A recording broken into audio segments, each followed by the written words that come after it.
Duck Bollinger, Ben Hilfenhaus, Dirk Nannes, Josh Hazlewood and இப்போ அந்த லிஸ்ட்டில் பார்த்தோம்னா சிஎஸ்கே இன்னொரு ஆஸ்திரேலியன் பேசரை வாங்கியிருக்காங்க, Nathan Ellis. So Nathan Ellis இவருக்கு நோ இன்ட்ரோடக்ஷனுங்க, எல்லாருக்குமே தெரிஞ்சிருக்கும், கிரிக்கெட்டை ஃபாலோ பண்ணுற எல்லாருக்குமே. ஸோ லாஸ்ட் சீசன் பார்த்தோம்னா பிபிகேஸில் இருந்தார். அண்ட் 2025 சீசனில் நம்ம சிஎஸ்கேவோட எல்லோ கலர்ஸில் பார்த்தோம்னா நேத்தன் எலிஸை பார்க்க போகிறோம். ஸோ எல்லோலேருந்து எல்லவ் அதுதான் வந்து நம்ம சிஎஸ்கே கேப்ஷனாக கொடுத்துருந்தாங்க.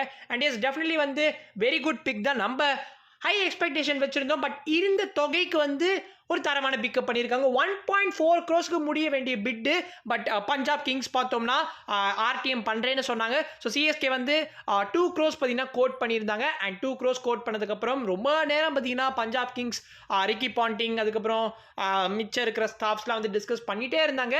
என்ன தான் டிஸ்கஸ் பண்ணாங்கன்னு தெரியல, ஏன்னா இருந்ததே அவங்ககிட்ட ஏதோ 2.35 கோடி தான் இருந்துச்சு. ஸோ எப்படியுமே அவங்க 2 கோடிக்கு நேத்தன் எடுத்தாங்கன்னா வெறும் மிச்சம் இருந்தது 35 லட்சம் தான் இருந்திருக்கும். கிட்டத்தட்ட 5 minutes டிஸ்கஸ் பண்ணியிருப்பாங்க. அப்படி என்ன தான் பேசினாலும் தெரியல. Anyway Nathan Ellis is a CSKN.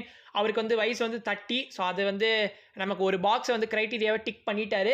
And எனிவேங்க நீங்கள் என்ன நினைக்கிறீங்க நேத்தன் எலிஸோட பிக்கை பற்றி மறக்காம கமெண்ட்ஸ் சொல்லிட்டு போங்க. அண்ட் சிஎஸ்கேவோட first Aussies pick of IPL 2025 ஆக்ஷனுமே நேத்தன் எலிஸ் தான். அண்ட் மோஸ்ட் ப்ராபப்ளி லாஸ்ட் பிக்காக கூட இருக்கலாம். அதாவது ஆஸ்திரேலியன் பிளேயர் இந்த வருஷம் நம்ம சிஎஸ்கேக்கு விளையாட போகிற லாஸ்ட் ஆஸ்திரேலியன் பிளேயராக கூட நம்ம நேத்தன் எலிஸே இருக்கிறதுக்கு வாய்ப்புகள் இருக்குது. ஸோ இன்னும் 2 ஓவர்சீஸ் ஸ்லாட் ரிமைனிங். ஸோ முடிஞ்ச அளவுக்கு இந்த வீடியோ போஸ்ட் ஆகிறதுக்குள்ளே சிஎஸ்கே வந்து இன்னொரு ஓவர்சீஸ் பிளேயரை வந்து பிக் பண்ணுறதுக்கு நிறைய பாசிபிலிட்டிஸ் இருக்குது, பொறுத்திருந்து பார்க்கலாம். ஸோ எஸ், Day 2 ஆக்ஷன் முடிய போகிறது. நம்ம Day 2 ரிவ்யூ வீடியோவில் இனிமேல் நிறைய விஷயங்களை பற்றி பேசலாம்.